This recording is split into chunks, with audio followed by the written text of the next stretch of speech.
Hi everyone! Welcome back to my channel. Today I'll be sharing with you a day in my life together with Sarah.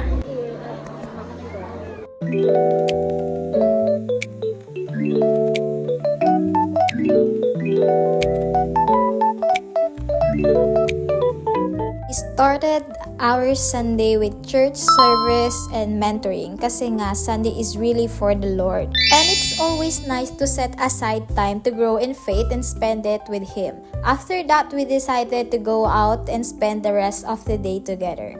So here we are, me and Sarah, waiting for our food to be served. While waiting, we were just talking and enjoying the moment. Kasi minsan, masarap lang mag-relax and have fellowship after a long week. You will also see some clips of us and of course the food we ordered.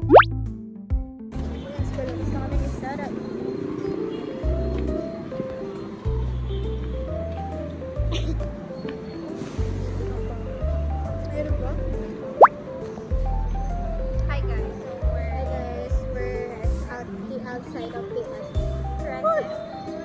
At the Transit. So we're currently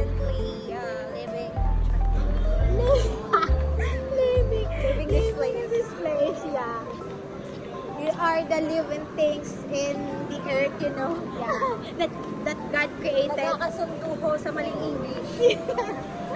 We're trying how to speak in English, you know. So, yeah.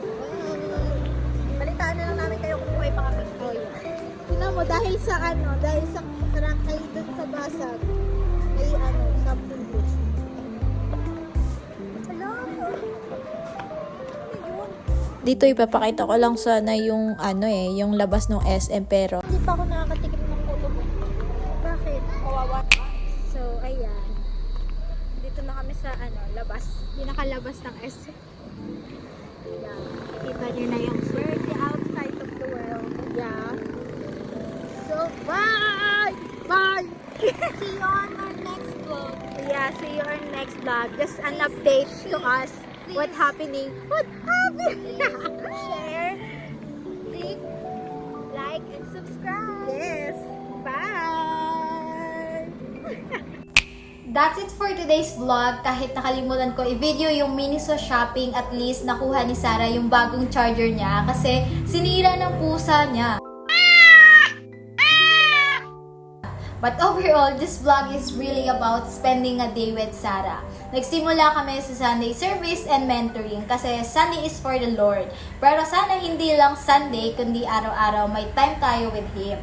Thank you so much for watching. Don't forget to like, share, and subscribe para updated kayo lagi sa aking video na gagawin. So, bye!